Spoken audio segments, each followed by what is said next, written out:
পাকিস্তানি একজন মুসলিম যুবক, সে সব সময় অ্যাডাল্ট ভিডিও দেখতো। তার এই গুনাহের কারণে তার কি করুণ পরিণতি হয়েছিল আপনি যদি এটা শুনেন আপনার কলিজাটা কেঁপে উঠবে, আপনি আপনার নিজেকে ধরে রাখতে পারবেন না। ওই যুবক অ্যাডাল্ট ভিডিওর প্রতি এত পরিমাণে অ্যাডিক্টেড ছিল, সে অ্যাডাল্ট ভিডিও দেখার জন্য বড় একটা অ্যাডাল্ট সাইট থেকে অনেক টাকা খরচ করে সে লাইফ টাইমের সাবস্ক্রিপশন কিনেছিল এবং সেই ওয়েবসাইটের অ্যাক্সেস সে তার নিজের বন্ধু বান্ধবকেও দিয়েছিল। সে তার সকল বন্ধু বান্ধবকে নিয়ে অ্যাডাল্ট ভিডিও দেখতো। ঘটনাক্রমে একদিন যুবক ভয়ঙ্কর গাড়ি অ্যাক্সিডেন্ট করে মৃত্যুবরণ করলো। তার লাশটা যখন বাড়িতে নিয়ে আসা হলো, এলাকার মানুষ তার লাশ দেখতেছে, অনেকে বলতেছে এই ছেলে তো নামাজ পড়তো, এই ছেলে তো রোজা রাখতো, এই ছেলেটা ভালো ছিল। কিন্তু তার ভিতরে এত ভয়ঙ্কর একটা গুনাহ যে ছিল, এটা তার বন্ধু বান্ধব ছাড়া অন্য কেউ জানতো না। সকলে মিলে তাকে দাফন করে যখন বাড়িতে চলে আসলো, ওই ছেলের মা গভীর রাত্রে মোনাজাতে আল্লাহর কাছে দোয়া করতেছিল, আল্লাহ আমার ছেলে যদি কোনো ভুল করে থাকে তুমি আমার ছেলেকে ক্ষমা করে দাও, আমার ছেলের কোনো গুনাহের কারণে তুমি তাকে জাহান্নামে দিও না, তার কবরটাকে জান্নাতের টুকরা বানায় দাও। দোয়া করতে করতে মা এক পর্যায়ে ঘুমিয়ে পড়লো।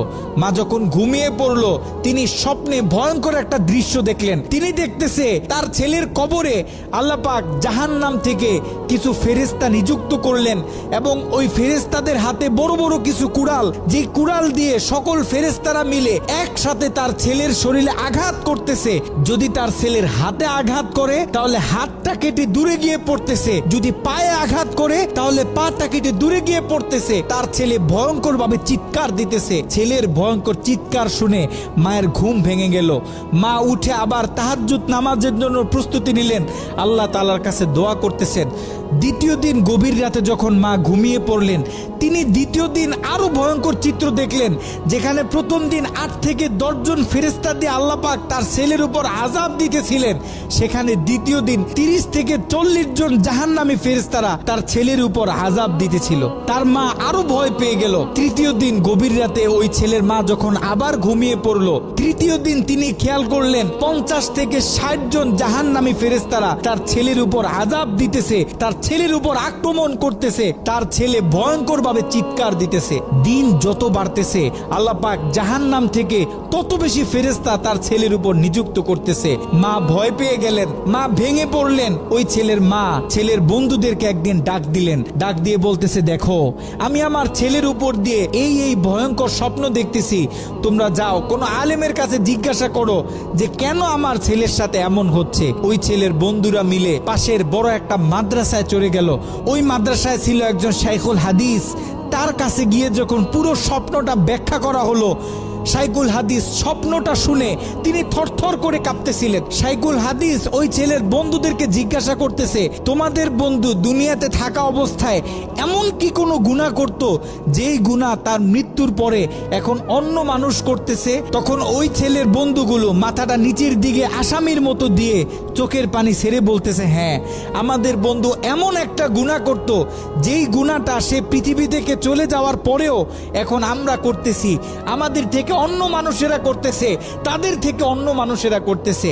আমাদের বন্ধু অ্যাডাল্ট ভিডিও দেখতো, সে একটা সাইট থেকে সাবস্ক্রিপশন কিনেছিল, সেই মেইল পাসওয়ার্ড আমাদেরকে দিয়েছিল, আমরা আমাদের বন্ধুদেরকে দিয়েছি, তারা তাদের বন্ধুদেরকে দিয়েছে। এরকম করে এটা আস্তে আস্তে ছড়িয়ে পড়তেছে। ওই আলেম বলতেছে, শোনো, তার এই গুনাহ পৃথিবীতে যত মানুষ করবে, দৈনিক যত মানুষ এই গুনাহের সাথে লিপ্ত হবে, আল্লাহ পাক জাহান্নামের তত বেশি ফেরেশতা তোমাদের বন্ধুর উপর আযাব দেওয়ার জন্য নিযুক্ত করে দিবেন। নাউজুবিল্লাহ। যত সম্ভব পারো তোমরা এই ওয়েবসাইটের অ্যাক্সেসটা বন্ধ করার চেষ্টা করো।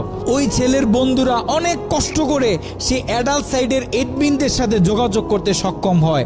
তারা সেই এডমিনদেরকে জানায়, এই অ্যাকাউন্টের যে মালিক সে গত কয়েকদিন আগে মারা গেছে, আমরা চাই এই অ্যাকাউন্টটা চিরদিনের জন্য বন্ধ করে দেয়া হোক। কিন্তু সেই এডমিন প্যানেল থেকে সেই ছেলের বন্ধুদেরকে জানানো হলো যে এটা কশ্চিন কালেও সম্ভব না, কারণ আমাদের থেকে যারা লাইফ টাইম সাবস্ক্রিপশন নেয় তারা হচ্ছে আমাদের প্রিমিয়াম কাস্টমার। আমরা তাদেরকে হাই সিকিউরিটি দিয়ে থাকি। তারা যখন আমাদের থেকে কোনো প্যাকেজ নেয়, আমাদের থেকে কোনো অ্যাকাউন্ট নেয়, আমরা তখন তাদেরকে মেইল দিই, পাসওয়ার্ড দিই এবং আমরা তাদের হাতের ফিঙ্গার নিয়ে থাকি। আপনারা হয়তোবা তার অ্যাকাউন্টের মেইল পাসওয়ার্ড দিতে পারবেন, কিন্তু তার হাতের ফিঙ্গার তো আর আপনারা দিতে পারবেন না। তার হাতের ফিঙ্গার যদি ম্যাচ না করে তাহলে আমরা এই অ্যাকাউন্ট অফ করতে পারবো না। নাউজুবিল্লাহ। একটু চিন্তা করে দেখেন, ওই ছেলের রেখে যাওয়া অ্যাকাউন্ট থেকে যত মানুষ খারাপ কাজে লিপ্ত হবে, যত মানুষ পর্ন ভিডিও দেখবে, তত গুনাহ তার আমল নামায় যেতে থাকবে। একটু ঠান্ডা মাথায় চিন্তা করেন, আপনি আর আমি আমাদের সোশ্যাল মিডিয়া অ্যাকাউন্টগুলো কিভাবে ব্যবহার করতেছি। আমরা তো আমাদের ফেসবুকে কত ছবি শেয়ার করি, কত মুভি ক্লিপ শেয়ার করে থাকি, কত গান বাজনা শেয়ার করি। আপনার আমার মৃত্যুর পরে এগুলো তো আর কেউ কাটতে পারবে না। যত লক্ষ মানুষ আপনার আমার মৃত্যুর পরে এই ভিডিও দেখবে, আপনার আমার অ্যাকাউন্টে রেখে যাওয়া ভিডিও যত মানুষ দেখবে, আপনার আমার কবরে তত কঠিন কঠিন আযাব দেয়া হবে। আপনি আর আমি জীবিত থাকা অবস্থায় যদি আমাদের ফেসবুক অ্যাকাউন্টে ইসলামিক ভিডিও শেয়ার করি, একটা কোরআনের তেলাওয়াত শেয়ার করি, একটা হাদিস শেয়ার করি, ইসলামিক কোনো ডকুমেন্টারি শেয়ার করি, তাহলে আপনার আমার মৃত্যুর পরে এই অ্যাকাউন্ট থেকে যত মানুষ এই ভিডিওগুলো দেখবে, আমরা কবর থেকে তত বেশি সওয়াব পাইতে থাকবো। এ কারণে আমরা পৃথিবীতে থাকতে যত কাজ করব, সব কাজ যেন আমরা চিন্তা ভাবনা করে তারপরে করি। এমন কোনো কাজ করব না যে কাজ আমার মৃত্যুর পরে আমার কবরে আযাব বাড়িয়ে দিবে।